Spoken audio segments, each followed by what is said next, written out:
I think you got to understand who's on the school board, who voted for the judge that's going to lock your ass up. How about all these people that's running around in your community that be up at 8:30 in the morning and you never see them because you roaming around at 3 in the afternoon? They got voted in. They go to the government office buildings that you don't know until you get in trouble.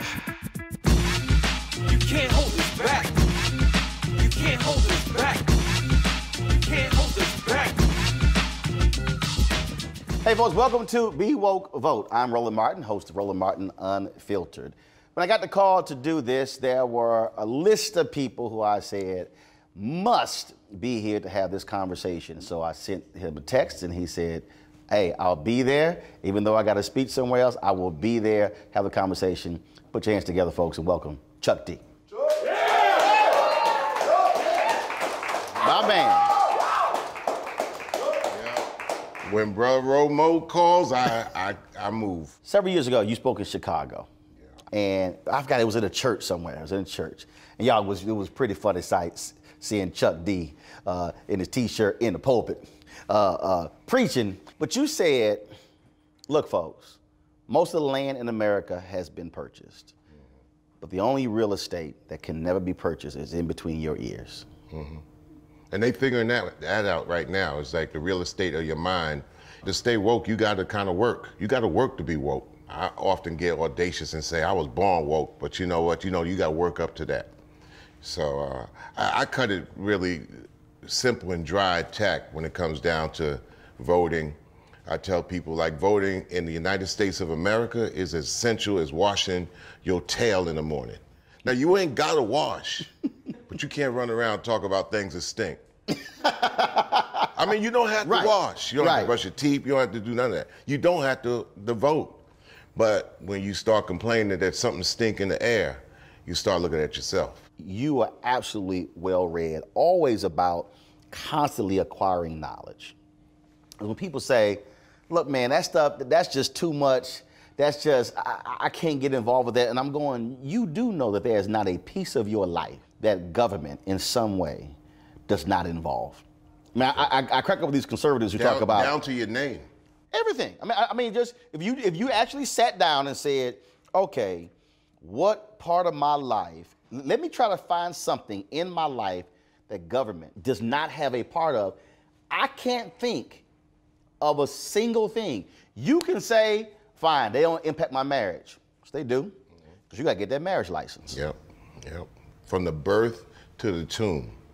And if you're going to be here in the United States of America, Whether you like it or not, you got to know about it. You got to know its history, because when somebody knows about you more than you know yourself, that's slavery. That's volunteer slavery. Yeah. So it's almost like double the education we got to pick up of what this place is all about, how it works, how it runs. That you got to think global and act local before you get into the hyperbole and all the pomp and circumstance of what people think the vote is. I think you got to understand who's on the school board, who voted for the judge that's going to lock your ass up. You know, how about all these people that's running around in your community that be up at 8:30 in the morning and you never see them because you roaming around at 3 in the afternoon? They got voted in. They go to the government office buildings that you don't know until you get in trouble. So these things are important. Somebody got to read your local roadmap. And then you got to also see how the rest of the world operates. And I'm a firm believer, us black folk in the United States, if we don't connect to the diaspora, then we'll be slaves in the United States of America, because we don't know this jail cell enough for us to be free and say, this is our claim, this is our turf. Well, if you're going to claim it, know it. Well, we saw that when Trump gets elected and all of these people on television, they're like, oh my God, we've never seen anything like this. And I'm going, what the hell are y'all talking about? I know. Black success in America has always been followed by white backlash. I said, if you go through 245 years of slavery, you go through Reconstruction, then you get the Great Compromise of 1877, 92 years of Jim Crow. Then you got the post-World War I, the 1919 rebellions. Yeah. I mean, but, you know, and a lot of this, you can even study the music of the last 100 years since it's documented and recording to find out how we got blacklashed. Right. And how we rebelled against it. And why Curtis Mayfield would say in 1965, people get ready. I mean, these records were purposeful. They were done. What does a great beat? Yeah, No, right. He was saying something. Yep. When you listen to the OJs, put your hands together. Yeah. Gamble and Huff songs is like, you know, getting you ready to recognize what you can't see. It drives me crazy when I'm talking to folks and they're like, man, what? Okay, you keep bringing up all this old stuff as if, and they would say, but that stuff doesn't matter.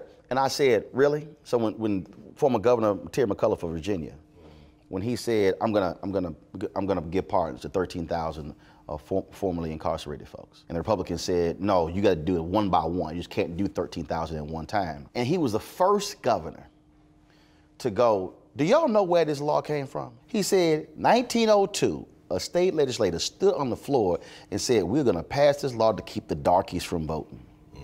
All of these governors in Virginia had been using this law, tough on crime, you're not going to right to vote, and the basis of it was to keep black folks from voting.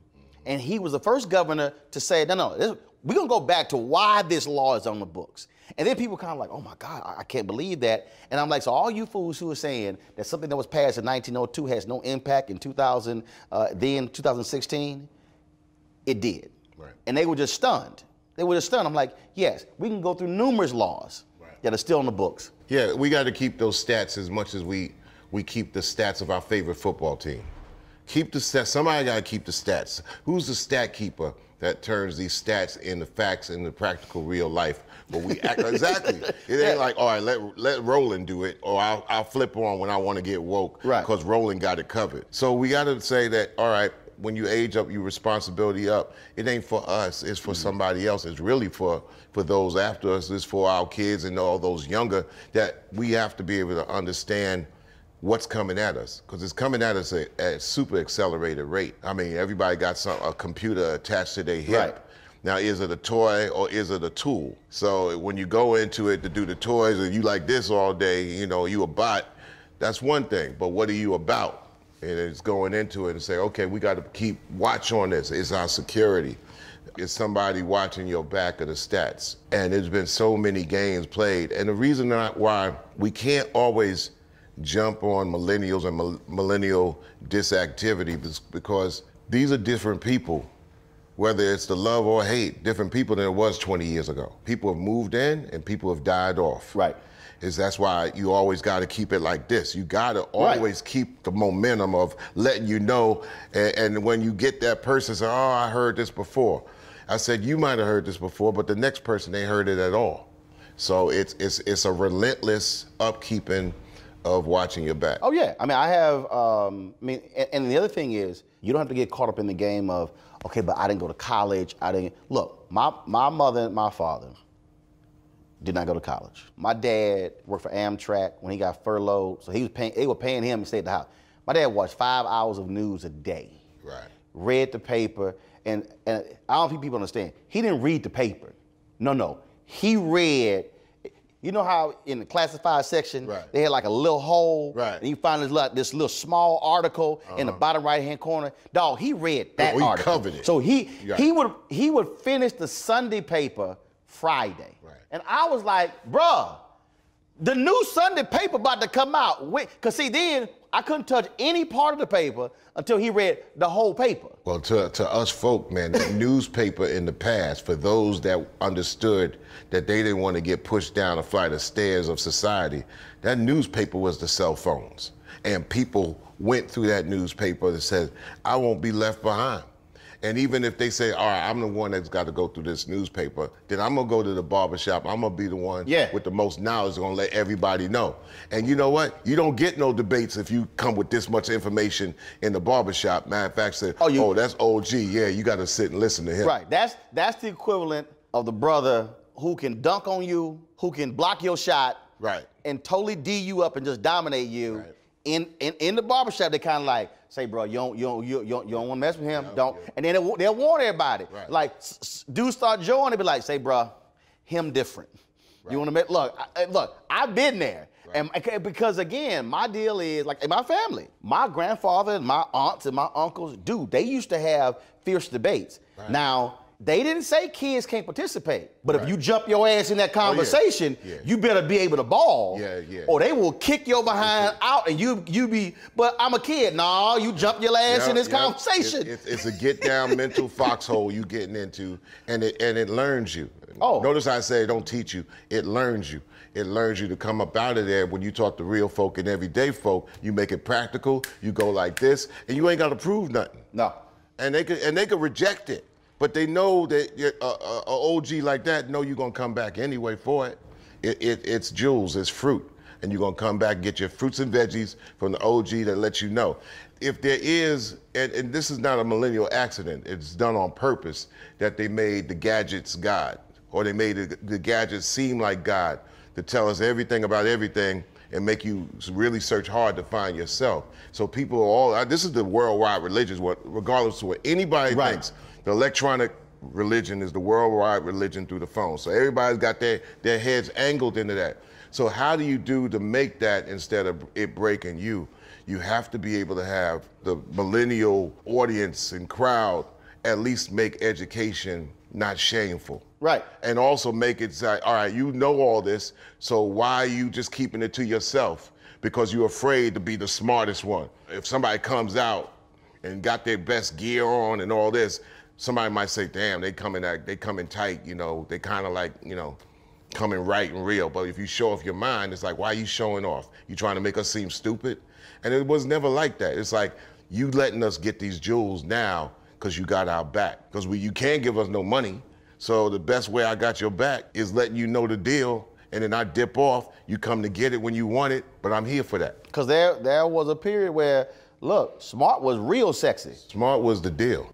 I mean, you said it, and was it? But one of the things that's interesting when we talk about millennials or Gen X, Gen Y, because first of all, look, baby boomers said the same thing about Gen X folks. Oh, of course. The exact same thing. So it's not. So I tell millennials, look, ain't nobody picking on you. It's a rites of passage for the previous generation to say y'all don't know shit. Right. Culturally speaking and musically speaking, I always say that people my age and even my parents' age rejected the musics of their parents. Right. They didn't want to bring the blues. My parents didn't want to bring the blues into the house, and my grandparents would bring the blues in the house. But you know what? That's a generational thing. Right. Me as a culturalist and a historian and a musicologist says all this counts. Now, I ain't here to try to sell it on anybody, but we can't say it never existed. Right. And we can't get mad if somebody on the outside and the rest of the world pick up on it and know more about it and love it and you don't.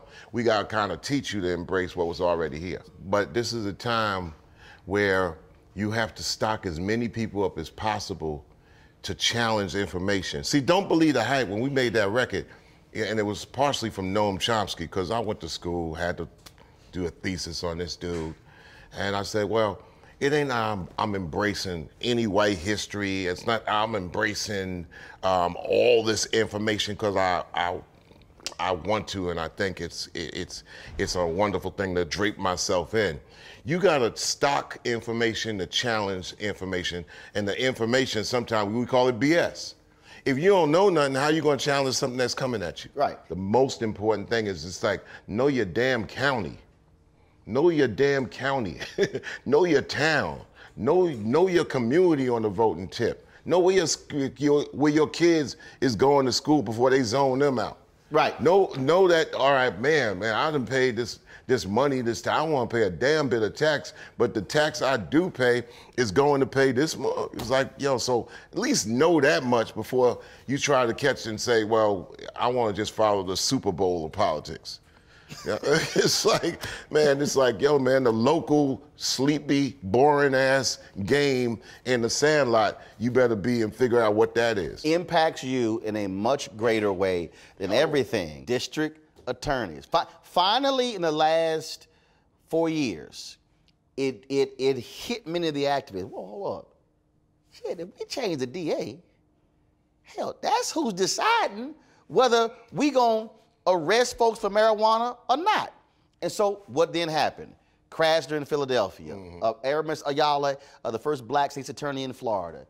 You had Kenneth Thompson, who passed away. Of course, Marilyn Mosby, of course, in Baltimore. Kim Foxx now in Cook County, Chicago. All of a sudden, Craig Watkins, who was the first DA and first black DA in all of Texas, who put in that basically the group that retested DNA, upwards of 30 cats freed because who were not guilty of the crime. And all of a sudden, folks like, oh, damn, I'm like, yes, as you said earlier, yes, those judges who nobody care about, that's who also are making those decisions. We hollering about somebody who's a House member. Well, hell, there's only 200,000 people in federal prison, the other 2 million in local and state. This country was the right size in the prior centuries. For this next century, it might be bloated to not handle itself. It's like a 7'3" center who got a broken ankle. It's gonna take a long time for it to heal. I mean, this is one of the reasons they call it the United States, because it's so big, 2,000 by 3,000 continental miles. Then you got Hawaii and Alaska, 2 places it shouldn't have had, that they all of a sudden assumed, well, with all those other areas they imperialized. So with this large piece of land, yes, geographically it's beautiful. Probably one of the most beautiful from east to west, north to south. I've been on every road everywhere. To fix its infrastructure, man, there's a trillion conversations that gonna go on that, how do we fit in with it? How do we get a piece of it? And when we get a piece of it, what are we gonna do with it? So, I mean, like, even in this country, when you talk about conversations that just go over people's heads, like the bridge that collapsed in Minneapolis. Couple years ago. I mean, is that in the forefront when you drive on the road and the thing collapses on your car, and then all of a sudden it becomes the main concern because you had somebody in your family got killed by it? So there's so many things to talk about when you talk about this country, jurisdiction, who needs to run it, where we fit in it. If there ain't no job, somebody got to fix these things. Can we actually be in on some of that? Right. If you're gonna live in a place, you got to know about a place. At least we know, like, our people, when we're in the Caribbean, they got to know about infrastructure. They know they culturally into the whoop and the music and the culture and all that and social different dynamics, but they also got to figure out how we get food imported into this island. Right. How do we get something that we got worth something to export and bring money back? How do we get past a storm? You know, everybody just ain't in this bread and circus grown at 28 years old because they feel that, you know, I ain't got to be old and grown yet until I see I got to be, and that's got to be when I'm 35 or something like that. They got to figure out how to live in the rest of the world. Like, okay, you old enough, now figure out how you live as an adult and bring some people in and up.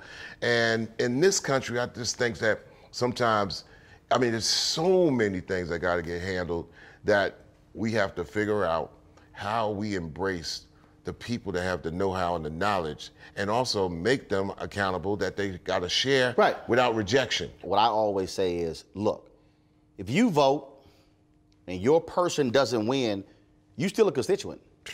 It's not like, okay, all right, my person didn't win, so I'm gonna check back in 4 years. No, no, no, no. You still accountable to me as a constituent.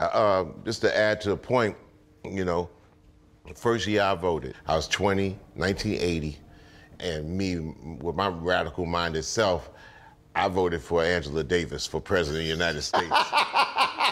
And you wrote her in? I wrote her in, yeah.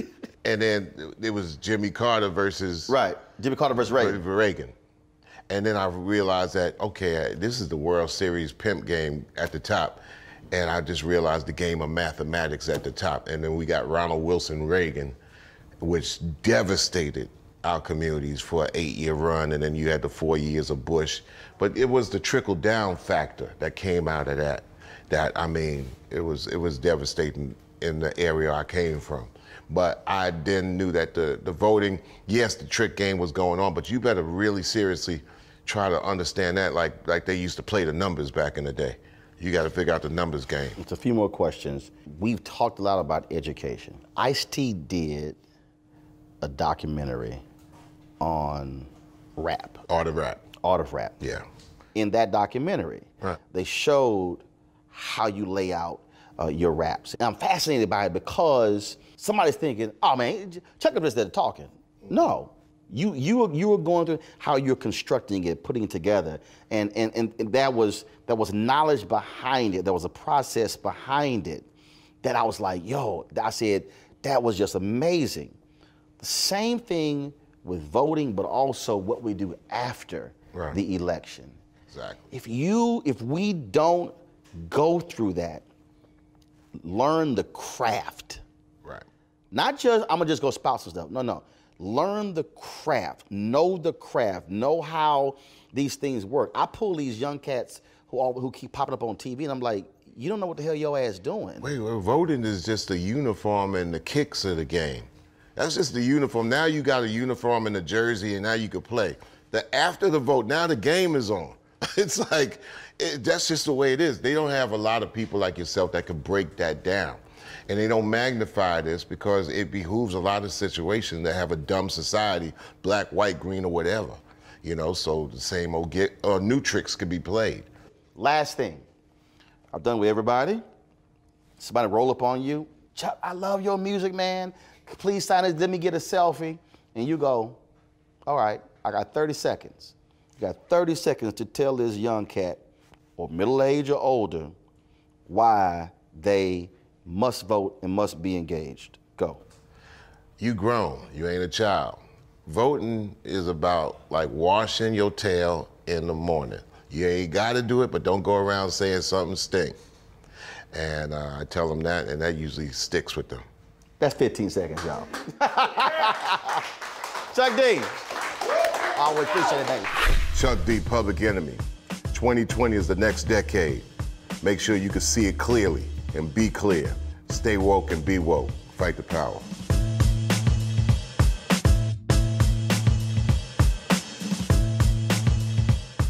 I'm not the world's smartest when it comes to politics. I'm the first to admit that. I'm not even the second or third, but I'm trying. And I think that that's really the message here. Get out and vote because it does matter. Your vote absolutely matters. You can't hold us back. You can't hold us back. You can't hold us back. Hey folks, Roland Martin here with BeWoke.vote. Well, of course, we're focused on 2018 midterm elections, trying to get you focused not just on the issues, but also on the importance of using the power you have to cast your ballot. Today, we'll be chatting with Erica Ash. She joins me right now, of course. You've seen her on television and in the movies, and normally she's the wild child, but today she gets to be a little bit more sedate, if you will, I think. What's happening? Hey, how are you? Thank you for having me. All good. Well, first of all,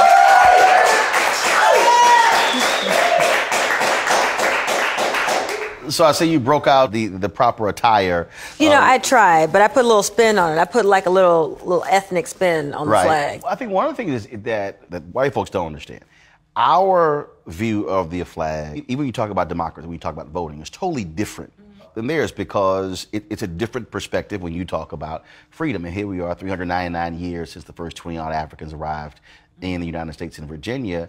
and we still are trying to get all of the rights that we're supposed to have. Right. I mean, when you think about it, it's a bit hypocritical. I mean, they were creating this flag and creating all of these laws with people being excluded from the laws that they were actually creating. So all men were not included in that. So it was it's a weird hypocrisy when you think about it. Well, I was just arguing with someone. Actually, it wasn't quite an argument because I smacked him down real quick.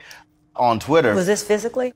Nah, but I should have done it physically. Oh, I would have. I'm glad you didn't. I made the point about that we've had 114 Supreme Court justices in America. 108 have been white men. I said, if you want to understand the history of America, 100%. right there, out of 114, 108 have been white men. Yeah. And he goes, well, things have been working out great. I said, have they though? Really? I was like, oh. Was that when the smack happened? That's when the smack would have happened for me. Right. Yeah. That's when the tweet went to all of my followers, so therefore they can get in on the action when I'm busy. Right. Yeah. Sometimes you just want to let them have it. It's like kind of like the Beehive for Beyonce. Sometimes you just don't want to get your hands dirty. It's like, you know what, this is too easy. I'm going to just let y'all have this. Oh, yeah, and they're very good at handling. I know they are. But and again, it's a different perspective, even when we talk about just this idea of voting. When you look at the efforts today with voter suppression, even the craziness with voter ID, people go, oh, but ID is simple. I'm like, yeah, but once you start going underneath where you have to have a certain type of ID, we must see the birth certificate, it must be raised, it must be a certain paperweight. I mean, look, these are barriers that are put in place. Can I just be quite frank with you? I think a lot of people end up not voting or being politically active because a lot of people just don't understand the terms. And I think what happens a lot of times, people don't want to admit that they don't understand what these terms mean. And people talk about it, they talk about the electorate and gubernatorial and blah, blah, blah. You might as well be saying Oshkosh, bagosh, blah, blah, blah, because people just don't get it. Because but also we haven't had real civics, though. Right. I mean, we haven't had real, I'm talking about honest civics. Exactly. Not that fake stuff that actually exists in the classroom. Right, and even with the fake stuff that exists in the classroom, because I took that, even with the fake stuff, everything is glossed over. And then all of a sudden you're supposed to know what everybody's talking about. And that's always been a problem for me, when I'm dealing with political conversations. I mostly listen. But when you're talking about actually taking action to change what's going on in the political climate, that's where you're arrested because you're just kind of like, well, I don't really know who to vote for because this person is speaking way over my head. There's a sister in Fort Worth who served time in federal prison. She gets out. She votes. She doesn't realize that she lost her right to vote. Right. She gets prosecuted. She's sitting in a federal prison right now, not only for voter fraud, but also parole violation. So she's in there for 5 years. For simply casting a ballot. Now, we're going to spend an inordinate amount of dollars to lock her up for 5 years because she said, no one told me. And in fact, her probation officer testified that there was nothing, it wasn't like you got out and it was kind of like, oh, by the way, here's a sheet of paper, you can't vote. Right. She had no idea. 5 years she's sitting in federal prison right now in Texas. And there are a lot of people, they don't know if they can. They don't know what to do, how to do it, where to do it. They get, all these documents and pamphlets in the mail, but they don't really understand how to dig through and figure it all out. So I think, the solution, because I'm all about solutions, is figuring out a way to reintroduce that into the school system. And I think, getting people together who are like-minded, right? If you don't know exactly what's happening, I think the first thing is don't be ashamed of that. Don't be ashamed to say, I don't really know what that means. I don't know what that term means. I don't know what this politician stands for. Even if everyone's talking about it, people are scared to get laughed at. Now, I'm the queen of no shame, as we know. Yes, we know. But I feel like a lot of people, like the ego gets in the way, right? Yep. And you don't want to be the one friend that looks stupid. I'm always looking stupid. But the thing is I'll ask questions. I'll say, you know what? I haven't watched TV this weekend. What happened? Talk to me. Right. So my friends now know. They're like, oh, Erica's come out from under her rock now. Let me explain to her. But I have to do that because I wouldn't know what's going on otherwise because it really does get confusing. And I get like, it's overwhelming and I get mind overload and I just have to shut everything off. Look, I have other friends who send me a text and say, Roland, first, they go, is this true? Right. And then it's, okay, what's the real deal with this? How major is it? And I'm kind of like, okay, boom, boom, boom, boom, hit them right back. They're like, okay, cool. They move on. And my deal is, I'm cool with that because for a lot of them, they want to be educated on them. They say, look, I trust you're going to give me the information, and then I can take it from there. Now, that's when you also got to have my stuff together, because it can be running around quoting me going, now, Roland said, right. And then if it's crazy, like, that really didn't happen. Exactly. Then, you know, your Twitter followers are going to let you have it. But that's the thing. I think everybody needs 3 friends. You need that one friend that's not going to make you feel stupid because you say you don't know. The one friend who does know everything and can spout it out. I mean, like, you know, like a Roland Martin Jr. And then you need that one friend to translate. I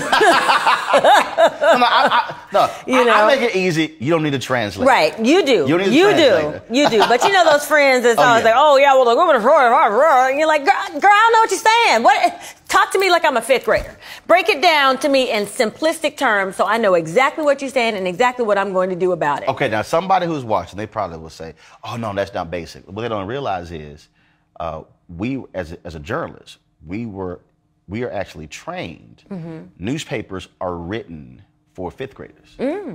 That's not a joke. We literally are written. Al Newhart, of course, who was the founder of USA Today, used to be the CEO of Gannett, he used to always hate reading George Will with the Washington Post. He said, I don't ever want to have to read a newspaper and have a dictionary right next to me. He said, make it plain for the people. So one of the things that I've always done is utilize television and radio and also social media to teach folks. I never thought about it that way until about a month before she died, Dr. Maya Angelou, when she was being honored at the National Portrait Gallery. I did an interview with her and she said, you're a teacher. She said, I watch you. You actually teach. And I was kind of like, okay, I never thought about it that way. But the reality is, to your point, the average person doesn't know. The reality is there is no affirmative right to vote in this country. There isn't. It was specifically set up that way. People think, oh no, I have a right to vote. Actually, you don't. There's nowhere in the Constitution that says you have an absolute right to vote. There are constitutional amendments that say you as a woman and me as an African American can't be denied the right to vote. Right. But there's nothing that says, no, you absolutely have that right. We're going to probably have, in the midterm elections, more than half of the American population not cast a ballot. Yeah, unfortunately. But then I also have this other view where my deal is very simple. I use 2 versions. So I use one for mainstream television. I say vote or shut the hell up. But the other one really is vote or shut the fuck up. Right. Because I mean I can't because there's nothing worse for me than people who complain about a system. Because folks really don't understand that literally everything in our life is impacted by the ballot. That there's nothing in our lives that isn't determined by politics some way or another. Right. If you were wearing something that was actually exported from another country, it had to go through a particular procedure that was established by government. Right. And that's also, I think, where people go, oh, no, that none of that stuff matters anything in my life, when, oh, yes, it does. It matters a hell of a whole lot. Also, in terms of us having so many less people voting in this midterm elections, I think that can be shifted, even if it's just, a fefew percentage points by things like this. Look, us that was getting a race. together, us talking about it, because it's like double dutch. It's over. You're like, where do I jump in? How to jump in? You just try. Right. And even if you stop the ropes, you get back out and you try again. So but it actually does matter. Right now, Republicans hold a 1-vote majority in the Virginia House of Delegates. And the only reason they hold that is because that was in the last election, that was a tie. It was decided by a coin flip. Oh, wow. They ended up the exact same number of votes. Right. And the coin flip, Republican wins the coin flip. Wow. Keeps the seat. And otherwise the Democrats could have taken control of both chambers. A coin flip. Right. Right. So when somebody and that tells me changed the complete face of everything after that. My one vote is no big deal. Obama wins North Carolina by 14,000 votes in 2008. That literally, if you break it down, the number of precincts, 1 per precinct. Right. 1 vote. Right. And folks go, oh, really? I'm going, yes. Right. You just don't understand how that can make the difference. Yeah, it really, really does. And also, I think when we look at a lot of these media institutions, they also are not talking about issues that folks actually care about. And I think that's also a huge deal.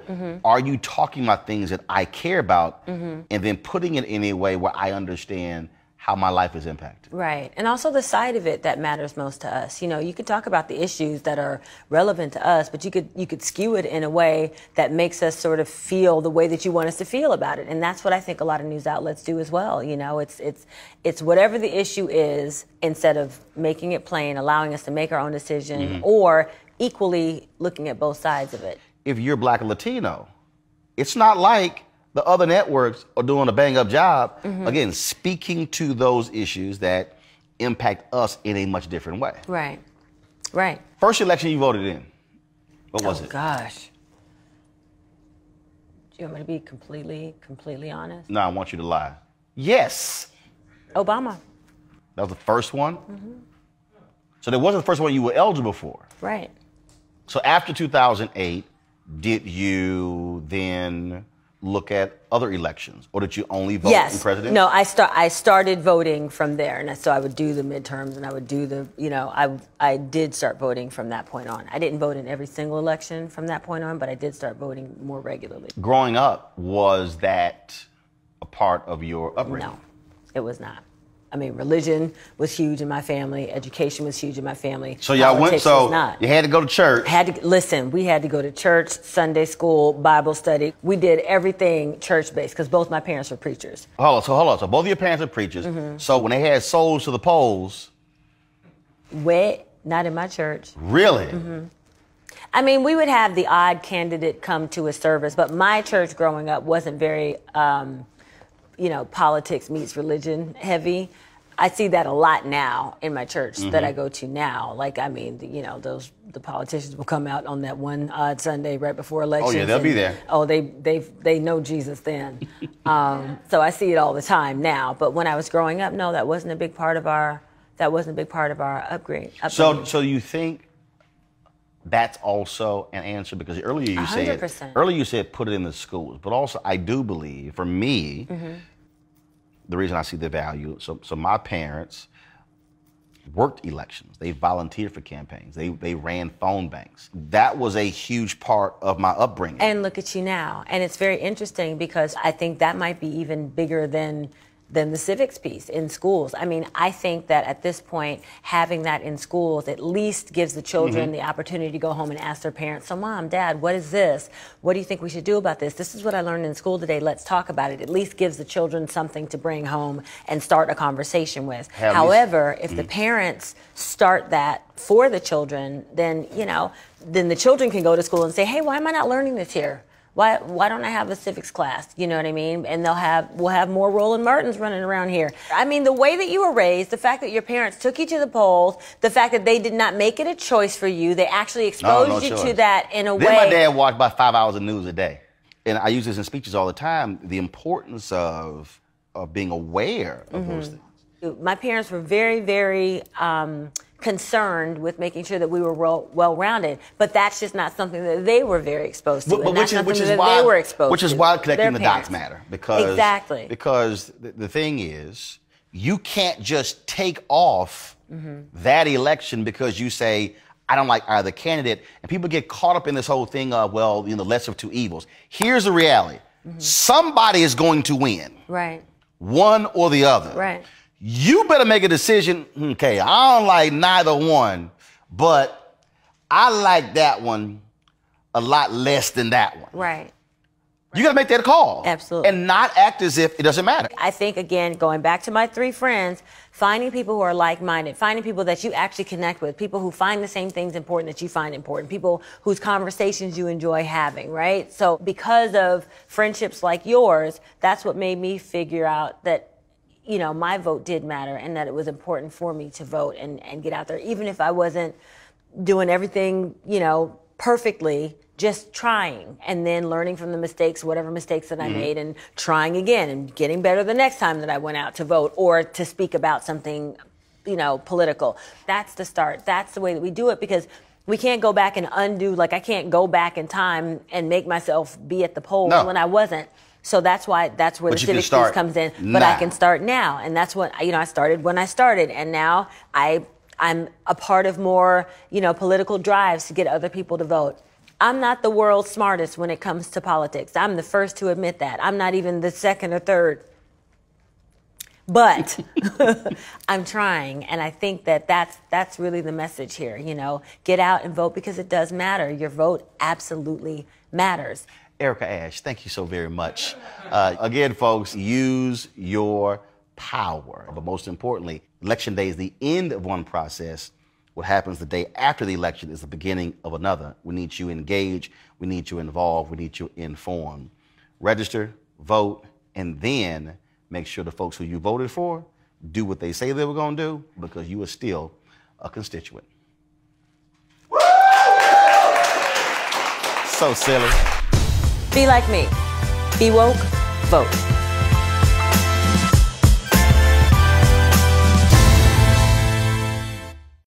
I love strong men. And strong men tell their daughters and tell women, you need to stand up and do what you need to do and don't back down. You can't hold us back. You can't hold us back. You can't hold us back. Hey folks, Roland Martin here. BeWoke.vote. Great conversations we have been having. My next guest, Erica Alexander, is very much involved, not just in public policy, but also somebody who has been on the campaign trail. She's been a delegate. She's caught a hail from people as a result of her political choices, but she's always been one to step up and not be afraid to take a stand. Erica Alexander, how you doing? I'm doing wonderful, and I'm always glad to be with you, Roland, because you are the truth. Wherever you are is where it's at. Well, somebody got to give him a little hell. A little bit. So we first met in Denver. We sure did.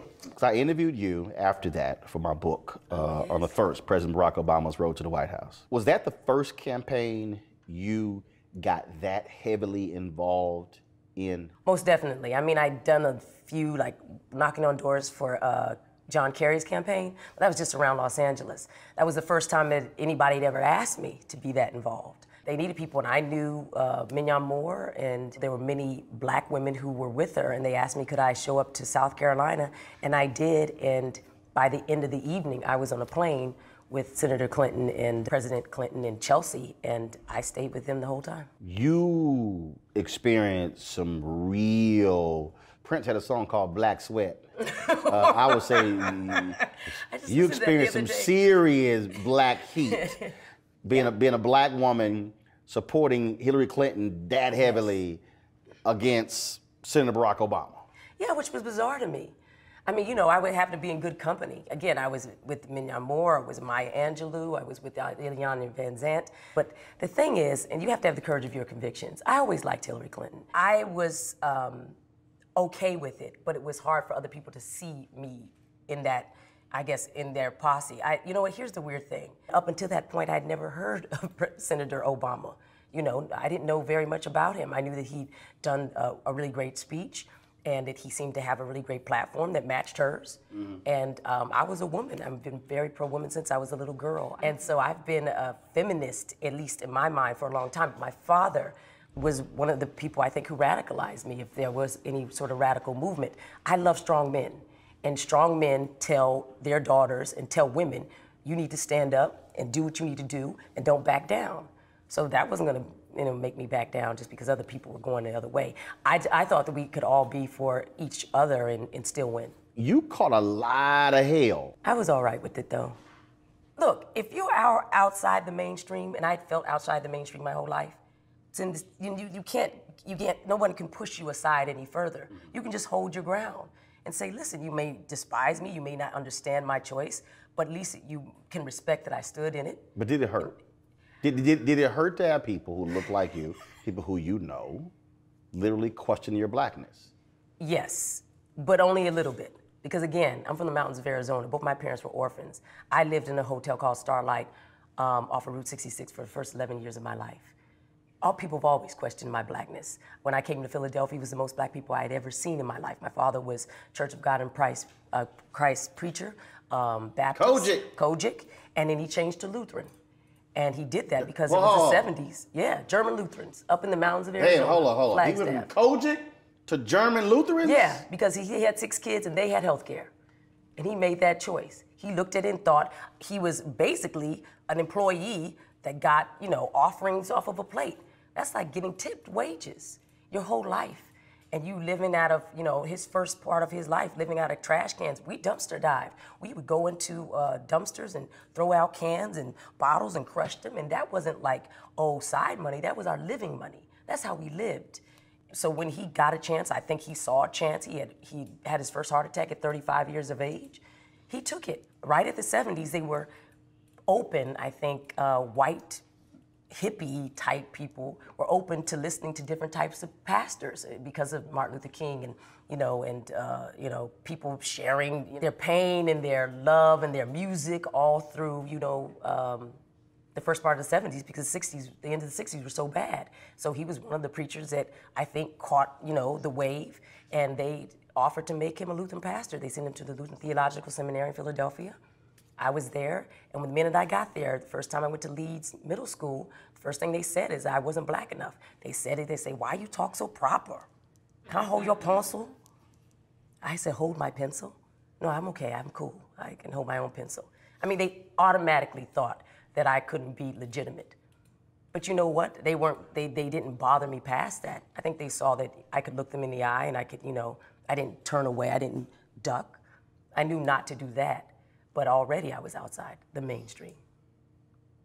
Growing up, what are your first memories of your parents voting and or their political activism? Well, my father being a pastor, that's what you did. That's what he did. You'd go on reservations. You would be an advocate for the Navajos, the Hopis, for the Mexicans, for white people. He often was asked to come in and counsel and advise. I became political just seeing how he had to manage to make a living for his family. And one of the things he managed was to make sure that we were around people who made the laws. It was a company town. The Babbitts owned everything. Babbitt Ford, Babbitt this, Babbitt that. If you didn't know them, you didn't know anybody. To me, that's all politics. To be a pastor is to be political. When you look at your background, does it give you a much different understanding, as far as you're concerned, of public policy today and how we are impacted by the power of voting? Yes, because to me, local politics always seemed to, in my mind, match up with what I was seeing nationally. If you didn't find a way to know somebody who knew somebody who knew somebody, then you couldn't get anything done. And that's really what to be political is. That's what you're doing. You're building relationships. And, African Americans have had to, face up to the fact that in order to get anything done in this world, we have to work with the system that's there.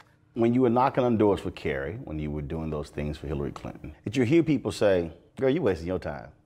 This won't solve anything. Yes. And how'd you respond to it? I tried to find some common ground. A lot of people I didn't know had probably their life had changed around them and maybe they were just put off of voting. But I see now that life makes you jaded and it hurts you and it's painful. And we've had a lot of pain in this country. People were disappointed and they were saying, no, it's not gonna matter. What I didn't like is when young people said it. And I can understand if you've had a really difficult life and you're imagining the whole system's corrupted and why would it work for me? But there were people just lazy.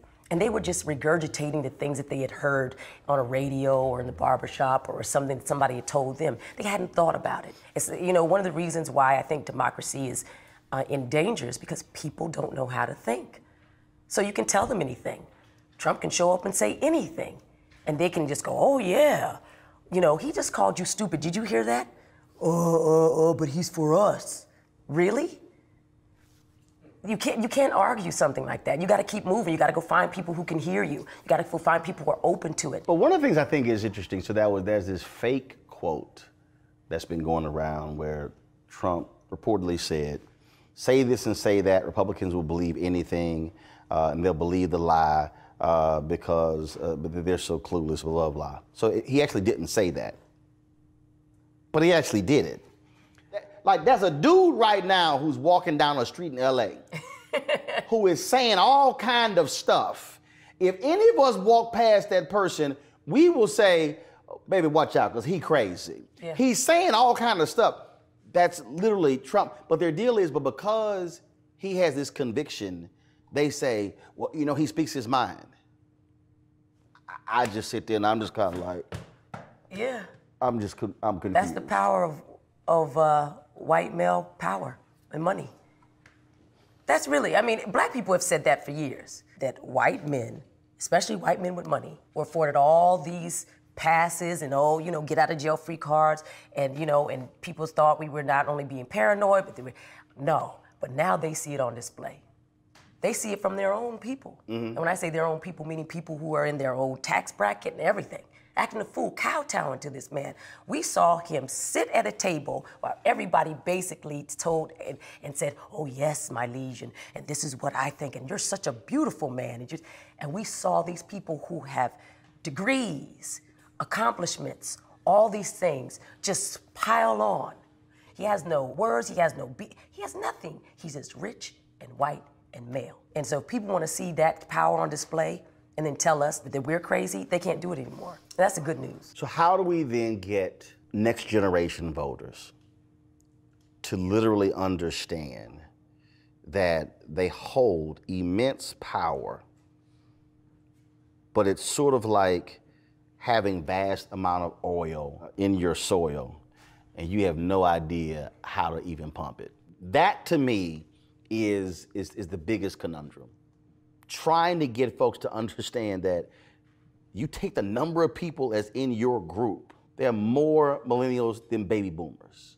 Mm-hmm. But the baby boomers vote. Presidential, gubernatorial, congressional, Senate, school board, county, city, you name it, that's what they do because they understand that's where the power lies. Mm-hmm. Well, I think for one thing, baby boomers vote because they know that their parents especially went through World War II and the Vietnam War, and they can remember at least those lessons through even viscerally or osmosis. I think that we have to stop apologizing. We have to start bragging. I think. Explain that. Everybody knows that I'm a Hillary Clinton girl, but I can tell you right now, if the one thing I could say about what she should have done is she should have told people what she accomplished. She should have been up front and told people, no. You see that thing? That's me. Oh yeah, in there? Yeah, me too. Midterms are coming up, then of course you have 2020 presidential election. You talked about knocking on doors, you talked about being on HBCU campuses. You came upon, somebody came up to you, young woman, young man, and they like, look, Eric, baby, I hear you, but I just don't think this thing makes any sense whatsoever. I just want to go on about my business and try to live my life. You got 30 seconds to explain to them why them registering, why them voting matters. What do you tell them? I say I ain't got enough time. No, that's all you got is 30 seconds. You got to vote for like your life depends upon it, because it does. I mean, if you like the way it's happened, that's what's going on around you, and that's the way it is, then fine. But I said, if that's how it is, then sit it out. But whatever happens, then you own it. And if you own it, then you can't complain about it. That's what I tell them. That was 19 seconds. Well, listen, I don't know. I mean, you know what? I'm done with trying to convince people to try to vote for their life. You have to run for your life.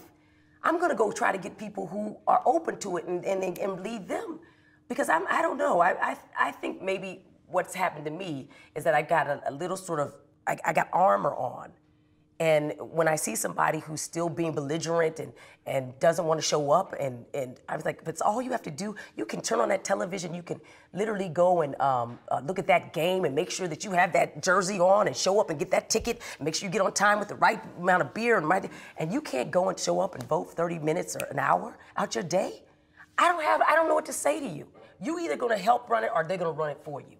They want marginalized groups historically to be asleep because the demographic numbers in America are changing before our very eyes, and they can't handle the shift.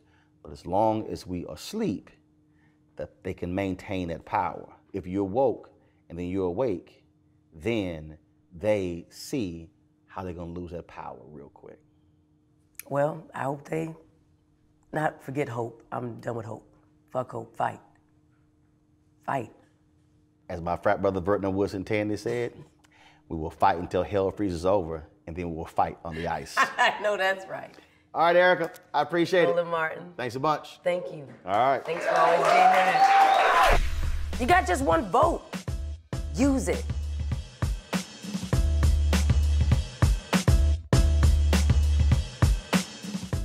You gotta know that your vote is important. Come on, let's make it easy for you. We need you. You can't hold us back. You can't hold us back. You can't hold us back.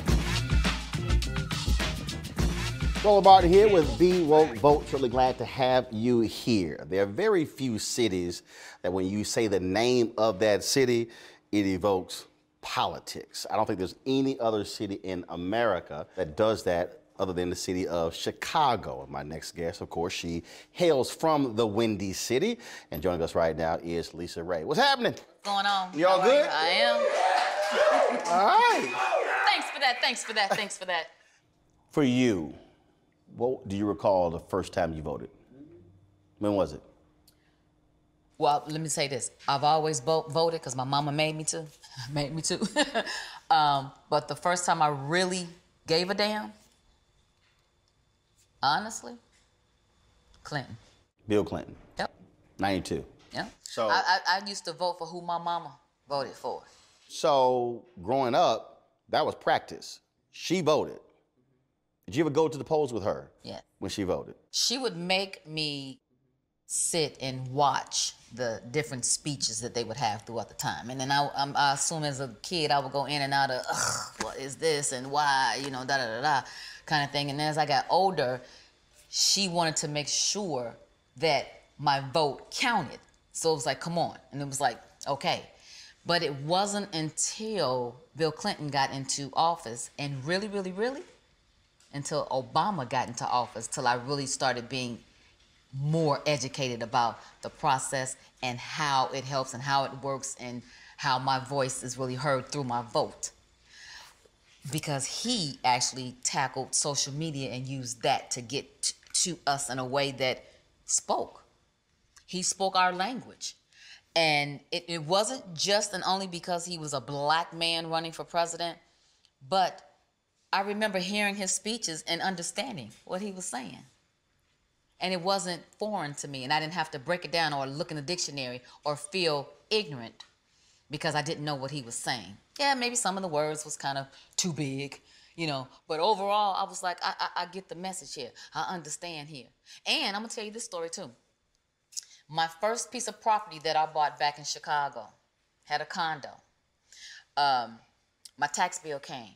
And I would look and it said, you know, you paying taxes on the library and the fire department. And I kept saying, I ain't never had no fire. I don't need the fire department. and I quit going to the library a long time ago. I don't need this, you know. And my mother said, girl, don't be no damn fool. That's what she said, you know. And then for me, it was like, right.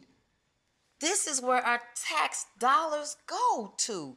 This is how our buildings, the public buildings, are paid for. Then that is what made me go, oh, girl, learn more. Find out where your money's going. But it wasn't until I became independent and they started messing with my money that I really cared. Yeah, but the key there though is not just messing with your money. You were an owner. This is what I tell people all the time. In America, they care about homeowners. When you're renting, it's a whole different conversation because you're transient. You can come and go. But the person who owns, their deal is like, no. I want this to be of value, so I'm gonna need that cleaned up. I'm gonna need that looking good. It's a different attitude politically how they treat people who own versus people who rent. I learned that too. And unfortunately, that's the case. And then people then wonder, well, how did this happen? How did this happen? It's because, and I hate to use the word ignorant because people hear that, they go, oh my God, how dare you call me ignorant? But when we are not fully aware, that's how we get taken. Yeah, but you have to have something that has taken place that you care about to be able to stand for. Because like you said, those renters, they don't know. So really, they're walking around oblivious because their focus ain't that. Their focus is where's the next place that they can be transferred at? Where's the next place that I can rent at? They're not even thinking about owning until and when they do, then things change. And those are the people that we need to go, hey, we're trying to talk to you. We got to talk to those people. We have to sit down and have conversations like this so when they see somebody that they can relate to, and it's like, oh, let me see what LisaRaye is talking about. Let me see what Tiny's talking about. Let me see what Roland is saying. Why don't we hit them in ways in which that we know it will affect them? And really, that is one of the reasons why I'm using my platform as an artist, as an actress, to be able to speak to the people that can relate to LisaRaye. That whatever I'm learning, and whenever I'm learning it, I'm able to share it with someone because no one did for me and with me. I think part of the issue for us these days is that we get so caught up in, it has to be this way for folks to be aware of what's going on in politics. As opposed to saying, no. I've got to figure out multiple ways to communicate with people so they understand it. And I'll tell you this, and I always say this, I go, okay, once we march, once we petition, now what? Because I still don't know what's going on. Not me personally, but people. Okay, I'll stand with you, but what else? And I often now think, who is our voice today? After the Jesse Jacksons, after you, after Reverend Al Sharpton, who? Who will the millennials have to represent them? When we think about organization, we're seeing now a lot of black women not waiting for somebody to say, hey, we want y'all help. We're seeing Adrienne Shropshire, we're seeing DeWanna Watson, we're seeing Stephanie James, we're seeing Latasha Brown, we're seeing these sisters all across the country. They're raising money, they are organizing, mobilizing, they're using social media. They are reaching and touching a new generation saying, look, ain't nobody gonna save us but us. And so it's time for us to actually mobilize. I think it's time for women to stand up. I think behind a powerful man is also a powerful woman. I think and believe in being evenly yoked, and I believe in teamwork makes the dream work. So you can't do it by yourself, and it's been proven. So now we have to stand up. We have to, being a new millennial woman, you got to be able to be independent. So if you're independent and you're standing by yourself, you have to mobilize each other and say, okay, I need you, and us together is more powerful together. I think that that's important, and one of the reasons why even sitting here is because I'm utilizing what I know. I'm being able to speak about something that I used to didn't do, that I can say, yeah, that was me, but it's okay now because I know better now, and you can too. I'm able to say that so they can relate to what I'm saying, so I can capture their attention and be able to knock on their door and say, hey, you with me? And now they feel more apt to pay attention and more apt to be able to go out there and say, oh, well, just maybe, because she said, and I'm a fan of hers, so the connection is, well, okay, what do I have to lose? Because sitting at home is what you're losing out on. And a lot of them don't even know how important the vote is. It's like, well, you know what, if I don't, ain't nobody gonna miss my vote. Until you have a 50-50 share and it's 49 and 51 and you're like, then you gotta feel like an ASS and go, see? Earlier you talked about not being afraid to ask somebody when you don't know. How would you encourage somebody who says, LisaRaye, look, I'm afraid to ask, I don't want to feel stupid. How would you encourage them to say, it's okay to expand your horizons and open your mind to receive new information? Let me take that person's hand and let me be the person, the leader. I'll ask you a question for you. You just take notes for me. Therefore, we got it. Let's find a friend then that can ask. Let's Google, let's look it up, let's read, let's pay attention to the news. Let's, because there's other options. You don't have to be embarrassed by being in the forefront and saying, okay, because you might not even know what to ask. You may know that you're just confused and you don't know anything. And so that's scary within itself, because if you're in a room and they're speaking and you're going, and you know nothing, it's no question that's going to come to your mind at all. But you got to be able to say, what did he just say? and grab a little something and hold on to that one thing and be able to build off of that. We have to be able to encourage our people to do so. But again, though, it's the temperature of how we deal with each other. We are the ones that make each other feel crazy and stupid and uneducated. We do that to each other. So, yeah, I could feel that way. But how I do it, because I get nervous energy sometimes, you know, and then I get funny when I'm nervous. So it's almost like, girl, I don't know anything about that, but what is it? Tell me.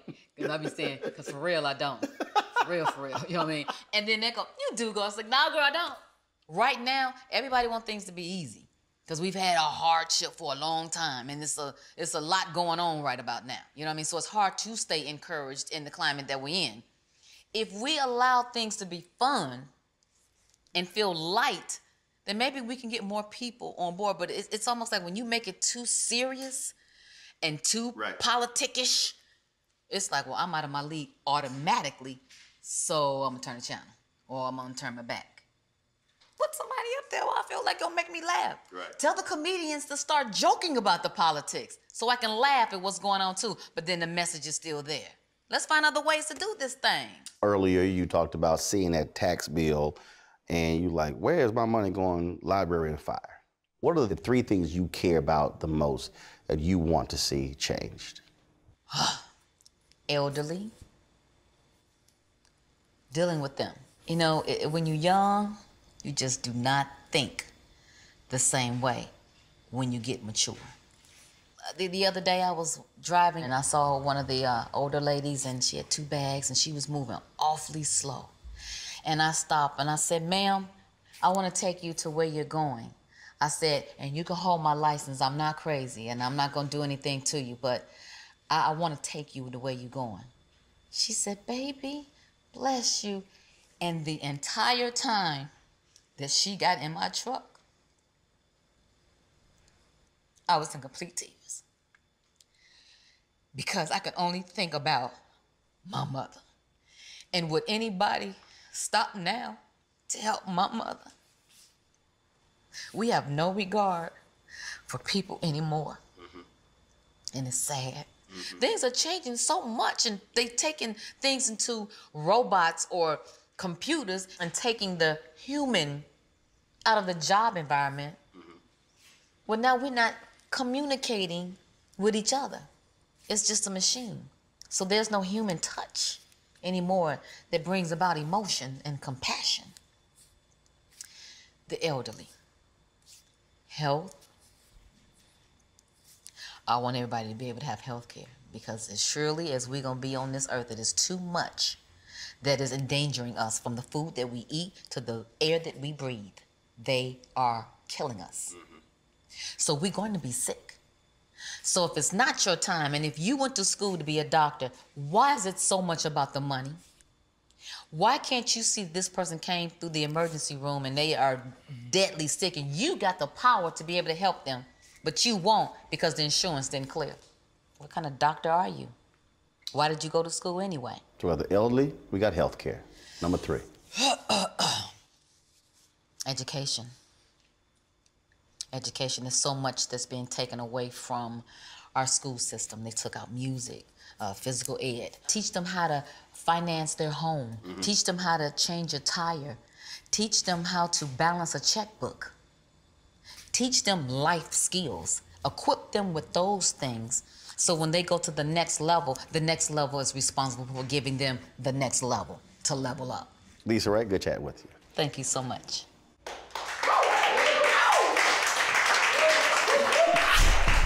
Be like me. Be woke. Vote.